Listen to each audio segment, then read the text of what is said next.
If you've ever found words like me, te, le, nos, os, and les in Spanish a bit tricky, don't worry, you are not alone.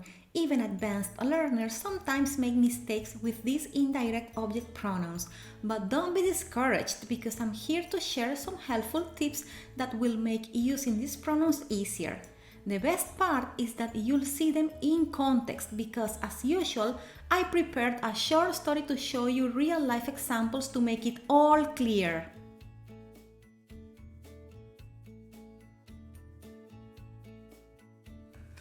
Hello everyone and welcome back to Fluency Rocks. I'm your host Carolina, coming to you all the way from Colombia. Whether you are a beginner or have some knowledge of the language, this is your go-to channel that will help you master your Spanish. As I told you earlier, in today's video we are diving into a fascinating aspect of the Spanish language, indirect object pronouns. These little gems are crucial in understanding to whom or for whom an action is done. So grab your notepads and let's dive into this essential aspect of Spanish grammar.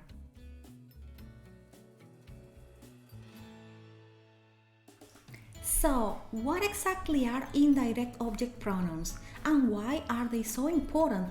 Well, they tell us the recipient of an action. They answer the question to whom or for whom. Let's take a closer look at the different forms of these pronouns. Here we have the subject, the singular form and the plural form. First person singular, me, which means to me or for me. First person plural, nos, meaning to us or for us. Second person singular informal, te, to you or for you.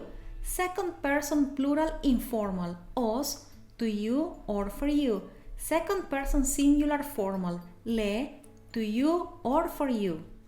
Second person plural formal and informal, les, to you or for you. Third person singular, le, which can mean to him, for him, to her, for her, and to it or for it depending on the context. Lastly, we have the third person plural, les, which means to them or for them. As you can see, we have different forms for singular and plural subjects, as well as for the second person informal and formal. And maybe you already know that there are some cultural and regional differences regarding the second person, but that's a topic for another video. Now, the third person pronoun is special because it's gender neutral. We'll explore why this is significant in a moment.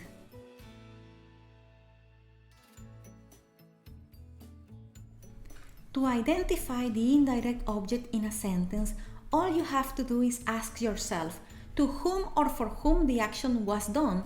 For example, in the sentence, Roxana le compró unos chocolates a Gabriel, Roxana bought Gabriel some chocolates, we can ask, for whom did Roxana buy chocolates? The answer is for Gabriel, hence Gabriel is the indirect object and the matching indirect object pronoun is le.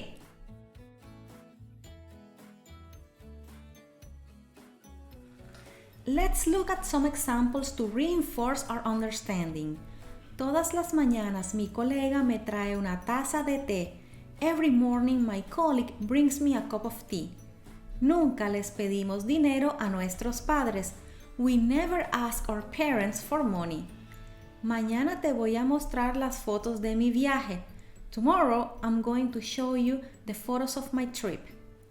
Los abuelos de Jorge nos regalaron tiquetes para ir a Canadá. Jorge's grandparents gave us tickets to go to Canada. Karen le sirve el desayuno a su mamá todos los días. Karen serves her mother breakfast every day. Mañana os voy a contar otro cuento. Tomorrow I'm going to tell you another story.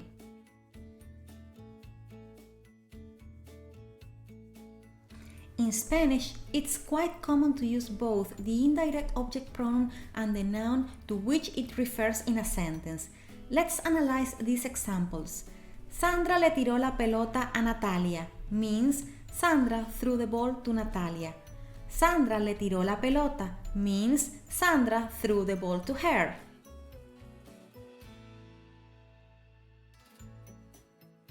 Now, here's something interesting. because the third person indirect object pronoun is gender neutral. Spanish speakers often keep the indirect object phrase in the sentence for clarification.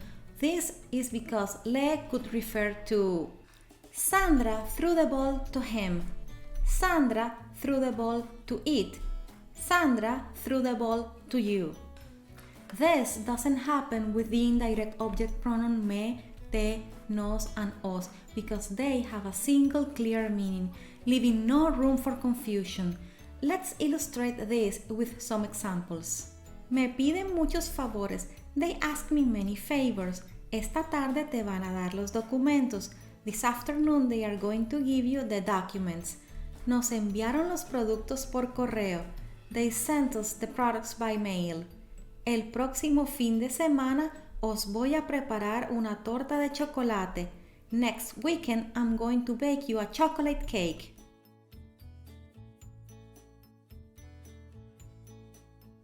Now, let's explore some verbs that often take a person as an indirect object in Spanish. Traerle algo, to bring something to someone. Comprarle algo, to buy something for someone. Servirle algo, to serve something to someone. Contarle algo, to tell something to someone. Regalarle algo, to give a gift to someone.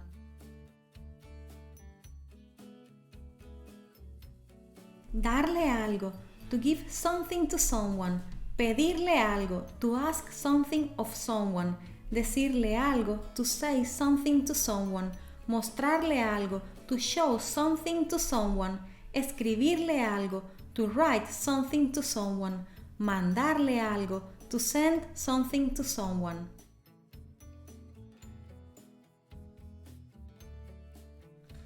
If you've been following my videos, you are in for a treat because I absolutely love the next part. We are going to dive into the exciting world of indirect object pronouns in everyday scenarios.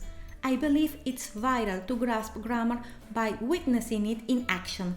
The following story will vividly illustrate how we use these pronouns in our daily lives. So, let's dive straight into the story.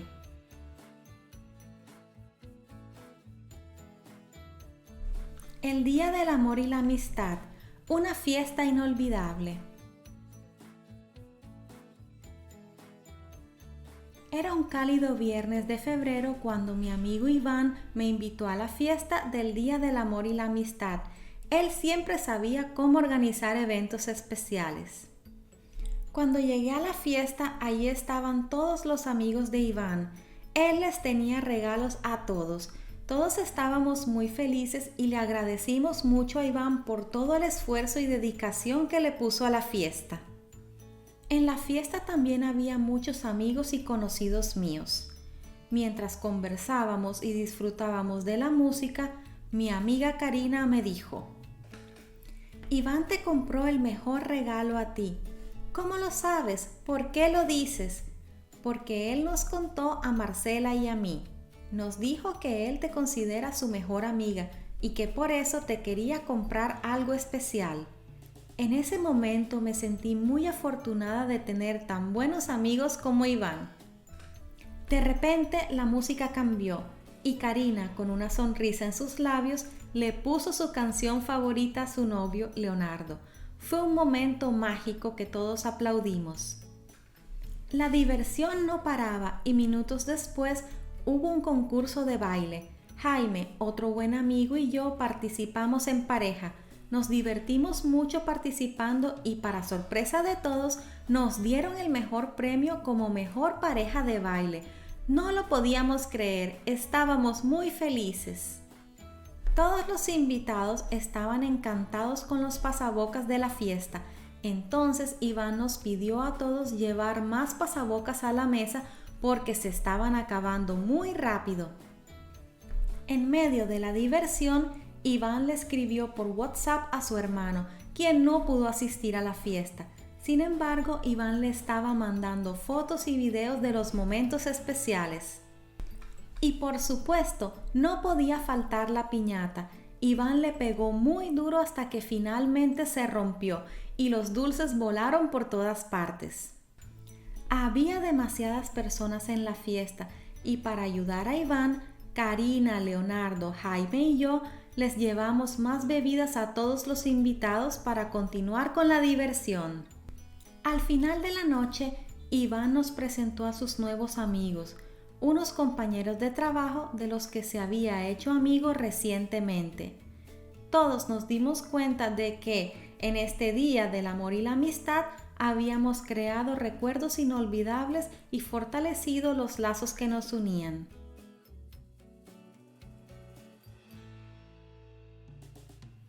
So, there you have it. Indirect object pronouns are a crucial part of Spanish grammar. They aid us in grasping who is indirectly getting the action in a sentence. Keep practicing and you'll become a pro with these pronouns in a jiffy.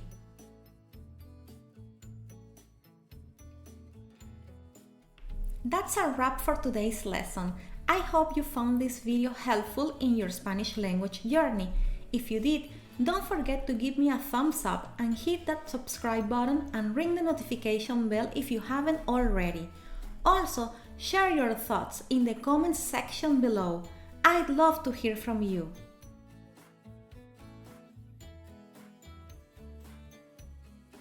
If you're eager to discover more about Spanish, be sure to check out my video titled Mastering Direct Object Pronouns Like a Pro with a Story. It's a great choice if you want to understand how these pronouns work in real-life scenarios. Click here to watch it and keep rocking your language learning goals.